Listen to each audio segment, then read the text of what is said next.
माता के प्रिय भक्तों, सादर प्रणाम। आपका स्वागत है मेरे इस चैनल पर। अगर आप पहली बार मेरे चैनल पे आ रहे हो तो प्लीज़ लाइक एंड सब्सक्राइब कर लीजिए, ताकि मेरे चैनल पे जब भी कोई नई वीडियो आए उसका नोटिफिकेशन सबसे पहले आप तक पहुंच जाए। जोर से बोलो जय माता दी। जैसा कि हम जानते हैं, नवरात्रि स्टार्ट हो चुके हैं। मान्यता है कि नवरात्रि के 9 दिनों में जो भी भक्त देवी माँ की पूजा सच्चे मन से और सच्ची श्रद्धा से करता है, उसे माँ आशीष प्रदान करती है। कहते हैं कि नवरात्रि में माँ दुर्गा की पूजा बहुत ही साज और श्रृंगार के साथ करनी चाहिए। आइए माँ के 9 स्वरूपों के बारे में जानते हैं विस्तार से। नवरात्रि में माँ दुर्गा के 9 रूपों की करे पूजा कैसे, ये बात अक्सर मन में आता है, तो आज उसी पे बात कर लेते हैं। नवरात्रि के अलग अलग दिन अलग अलग तरह की शक्तियाँ होती है प्रवाहित। ये सब हम जानते हैं। हर दिन की शक्ति को समझकर उसके अनुसार ही हमें पूजा अर्चना करनी चाहिए। नवरात्रि इस बार 9 अप्रैल से आरंभ हो रही है और इसका समापन 17 को होगा। नवरात्रि के 9 दिन पूजा, उपासना और साधना के लिए सर्वोत्तम दिन है। इन दिनों में साधना से हर तरह की मनोकामनाएं पूर्ण की जा सकती है। नवरात्रि के अलग अलग दिन अलग अलग तरह की शक्तियां प्रभावित होती है।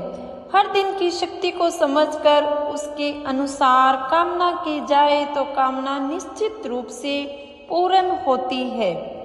इसके अलावा नवग्रहों से संबंधित समस्याएं भी इन दिनों में दूर की जा सकती है। आइए जानते हैं नवरात्रि में किस दिन माँ दुर्गा के किस रूप की पूजा और क्या है माता रानी की महिमा का असली राज। माँ शैलपुत्री। नवरात्रि के पहले दिन माँ दुर्गा के प्रथम स्वरूप शैलपुत्री की पूजा अर्चना की जाती है। इस दिन स्वास्थ्य की शक्ति प्रभावित होती है और इस दिन माँ की उपासना लाल फूलों से करनी चाहिए। साथ ही उन्हें गाय के दूध का शुद्ध घी अर्पित करना चाहिए। देवी का यह स्वरूप इच्छा शक्ति और आत्म बल को दर्शाता है। माँ शैलपुत्री को वर्षोरूढ़ा, सती, हेमवती, उमा के नाम से भी जाना जाता है। घोर तपस्या करने वाली माँ शैलपुत्री सभी पशु पक्षियों जीवों की रक्षा करती है। माँ शैलपुत्री श्वेत वस्त्र धारण कर वृषभ की सवारी करती है। माँ शैलपुत्री को स्नेह, करुणा, धैर्य और इच्छा शक्ति का प्रतीक माना जाता है। माता ब्रह्मचारिणी। नवरात्रि के दूसरे दिन 10 अप्रैल को माता ब्रह्मचारिणी की पूजा की जाएगी। इस दिन माँ की उपासना सफेद फूलों से करनी चाहिए। साथ ही उन्हें शक्कर का भोग लगाना चाहिए। ब्रह्मा का अर्थ होता है तपस्या और चारिणी का अर्थ होता है आचरण करने वाली, यानी जो तप का आचरण करने वाली हो उन्हें माता ब्रह्मचारिणी कहा जाता है। मान्यता है कि माता पार्वती के हजारों साल कठोर तप करने के बाद उनके तपेश्वरी स्वरूप को ब्रह्मचारिणी के नाम से जाना गया।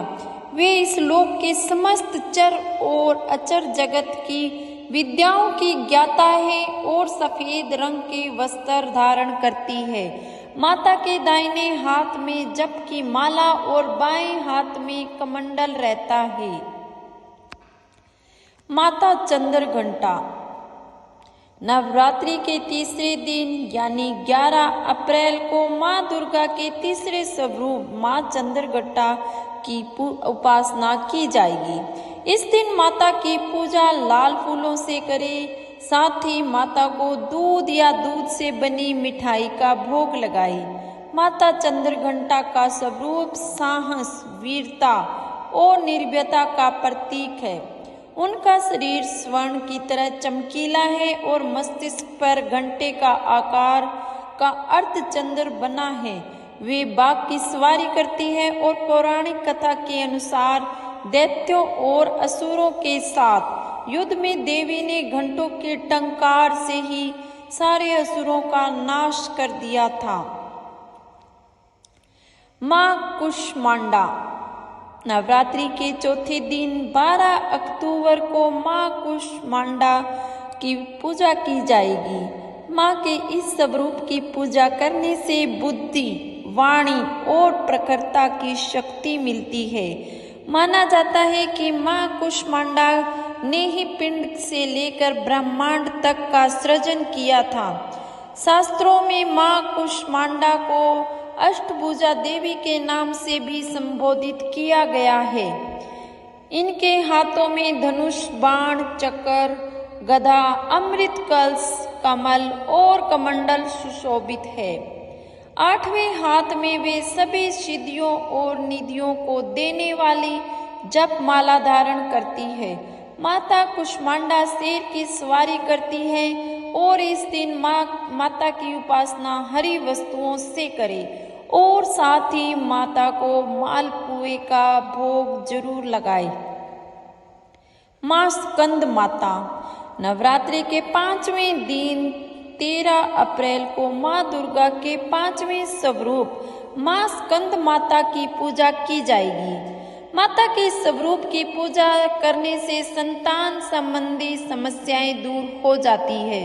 इस दिन माता की उपासना पीले फूलों से करें। साथ ही माता को केले का भोग अर्पित करें। पौराणिक मान्यताओं के अनुसार स्कंद माता माँ पार्वती का ही रौद्र रूप है।